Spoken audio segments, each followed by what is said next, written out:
o outro ponto interessante aqui, eu vou aproveitar aquele lance que eu estou usando bastante ao longo do curso, que é trazer filósofos e tudo mais para vocês, e vou contar uma coisa interessante aqui de um sujeito chamado Pierre Teilhard de Chardin, né? Esse cara aqui, a história dele é muito curiosa, ele era um cara que pregava que a ciência e a religião podiam coexistir, né? Podiam existir as duas ao mesmo tempo, e ele passou a ser odiado pelos religiosos e odiado pelos cientistas por causa dessa posição dele, né? Apanhou de um montão, foi terminar a vida dele na China, se meteu numas encrencas lá com amostras de paleontologia, mas não interessa. Quando ele morreu, ele publicou um livro, né? E esse livro que ele publicou tinha um conceito interessantíssimo que ele dizia lá o seguinte, ele falou, cara, o planeta Terra está sendo dominado, os homens estão se esparramando por toda a superfície do planeta. Ele escreveu esse livro no meados para final dos anos 50, né? E ele dizia lá o seguinte, cara, quando o homem ocupar toda a superfície do planeta, tiver gente em todos os lugares do planeta, vai acontecer um fenômeno curioso. Uma espécie de uma película vai se formar em torno da Terra. É como se fosse uma membrana se formaria em torno da Terra. E seria a atividade mental dos homens, interconectada e unificada, formará uma membrana de pensamentos alimentada pela consciência humana. E ele chamou essa coisa de noosfera. Noosfera é o nome. Olha o conceito que esse cara estava dando lá atrás.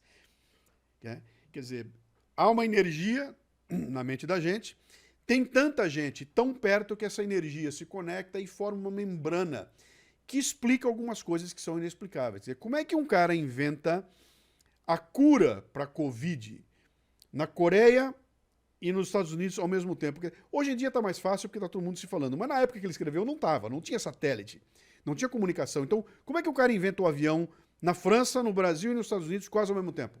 Sem os caras se falarem. Como é que isso acontece ao mesmo tempo, né? E ele diz o seguinte, tem uma tal de noosfera, essa coisa que envolve o planeta e que nos conecta. Portanto, quando você começa a ouvir conceitos como, por exemplo, o conceito do globalismo, você tem que ter, do globalismo não, desculpe, da globalização, que é totalmente diferente de globalismo, né? A globalização não é um conceito ou uma ideologia, é um fenômeno do espírito humano. Por que eu estou trazendo para vocês isso aqui? Para falar um pouco mais da questão da antifragilidade, né? Quer dizer, é impossível não haver essa conexão, é impossível a gente não estar todo mundo junto. O coronavírus chegou agora para mostrar que nós estamos irremediáveis, não tem como brecar, não tem como parar, tem tanta gente junta que é impossível você impedir que os pensamentos, as ideias e os vírus, eles andem para lá e para cá. Então nós estamos todos conectados e não tem mais jeito, né? Então isso aqui não é um conceito econômico, né? Não é nenhuma ideologia, é o espírito, é gente assim, nós somos assim, né? Formamos a grande aldeia global. E nesse processo, começa a acontecer umas coisas interessantes. Então, o que eu vou fazer aqui? Eu vou voltar para 1876 e vou pegar um inventor chamado Alexander Graham Bell, né? Que foi o que passou para a história, que todo mundo conhece. Mas que, na verdade, cara, ele não é o cara. O cara é de antes, é de 1856, 20 anos antes. Antônio Meucci. Esse é o cara que lá em 1856 inventou a coisa mais inútil da história da humanidade. Esse cara inventou um telefone. Nunca houve um objeto tão inútil na história da humanidade quanto um telefone. Só ficou útil quando ele criou o segundo telefone. Aí sim. Um telefone, dois, aí começou a funcionar. E de repente os caras, agora eu consigo falar um com o outro, tem um fio, eu consigo falar à distância, eu consigo funcionar à distância, eu consigo me comunicar à distância como nunca foi possível fazer antes, né? E alguém gostou da ideia e essa coisa começou a se amplificar. Então foram se conectando telefones, e aí de repente você tinha uma rede de telefones ocupando um espaço gigantesco no mundo todo. Lá nos anos 60, alguma coisa assim, alguém tem uma ideia de criar um aparelho que podia enviar documentos pela linha do telefone. Alguém cria um treco chamado facsímile. Eu sou da época do Telex, né, cara? Eu peguei Telex e peguei a transição pro facsímile, né? Aquela coisa que custava $1.000, que ficava na sala do diretor, ninguém podia mexer, um negócio maluco, mas era um aparelho que Agora, além de passar voz, você podia passar um documento. Você podia passar uma imagem pela linha do telefone. Cara, isso foi uma explosão gigantesca na capacidade que a humanidade teve de se interconectar, de velocidade e tudo mais. E assim, um pouquinho adiante, ainda nos anos 60, alguns militares descobrem que seria interessante conectar um computador nessa linha, né? E conectam um computador para poder ter capacidade de inteligência, etc. e tal, de ter um sistema que fosse imune a ataques. E esse computador depois vai para universidades, aí gera aquilo tudo que vocês conhecem como World Wide Web, né? Ou seja, tá aí, cara. Tudo isso nasce de um telefone inventado lá atrás que chega até aqui e cria a World Wide Web, que é o quê? Uma membrana que envolve todo o planeta e que conecta todo mundo e que faz com que não haja mais como você ter uma notícia que não seja consumida por todo mundo, uma ideia que não seja trocada com todo mundo. Cara, isso foi uma loucura. Na hora que esse negócio fica pronto e começa a funcionar e se torna economicamente viável, o mundo vira de ponta cabeça. E eu estou falando de final dos anos 90, né? Começo dos anos... Final dos anos 90, que é quando nasce aquele conceito dos eyeballs, né? Começa uma tremenda discussão quando todo mundo procura eyeballs. O que eu quero? Eu quero a tua atenção. Eu preciso da tua atenção, o meu negócio é pegar a tua atenção. Quanto mais gente estiver olhando para mim, mais vale o negócio. E aí vira uma loucura, porque começam a nascer empresas que viviam de a atenção das pessoas. No momento que ninguém sabia direito o que era isso. Até que a gente encontra uma situação que é muito bem representada nesse gráfico aqui, ó.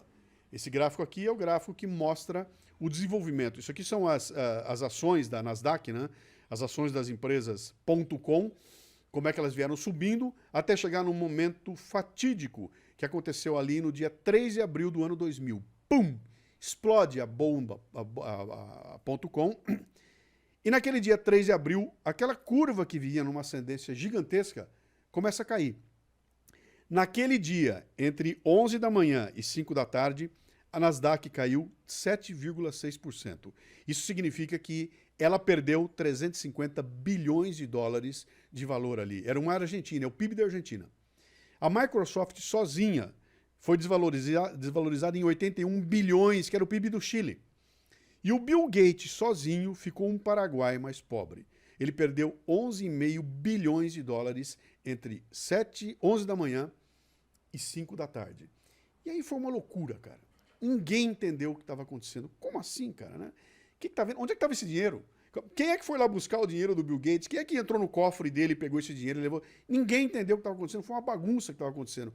O que acontecia naquele momento era um momento de ruptura total no modelo que tinha já 500 anos, né? Esse modelo era o modelo lá de um monge, né, o Luca Bartolomeo di Pacioli, que lá em 1400 e pouquinho, 1500, em 1494, ele lançou a Suma de Aritmética, Geometria, Proporção e Proporcionalidade. Tudo que vocês conhecem sobre gestão, sobre contadoria, sobre esse sistema de entrada, saída, lucros e perdas, esse cara inventou lá. E já tinha 500 anos que esse era o modelo base para se gerenciar negócios. E a base desse modelo é mais ou menos o seguinte, olha, me dê um peixe que eu te dou uma cesta. Me dá um tijolo que eu te dou me dá dinheiro. Eu tomo alguma coisa e eu te dou dinheiro. Era trocas. Você tem um bem que eu tenho um bem ou serviço que você quer, a gente troca. E esse foi o sistema que durante 500 anos perdurou. Naquele dia fatídico do ano 2000, estava acontecendo uma loucura que ninguém tinha entendido, porque empresas que não tinham bem nenhum valiam mais do que empresas que tinham muitos bens. E eu me lembro perfeitamente naquela época que o software que foi criado, era um software para emissão de passagens aéreas, passou a valer mais do que todas as companhias aéreas juntas. Companhias aéreas que tinham aviões, bilhões, e o software, que era um sistema, era um software, valia mais do que a companhia aérea inteira. Né? Empresas como o Yahoo, que nasceu naquela época, que não tinham nada, eram dois moleques num barraco, só tinham uma ideia, aquilo passou a ter valor de um jeito que ninguém conseguia entender, cara, onde estava esse dinheiro, né? Qual era o lastro para esse valor? De onde vem? E aquilo foi um nó que deu na cabeça de todo mundo, porque era um rompimento total de tudo que se entendia até então. E aquilo só foi possível porque nós estávamos numa grande aldeia. O mundo derrubou as barreiras de comunicação e virou uma grande aldeia, né?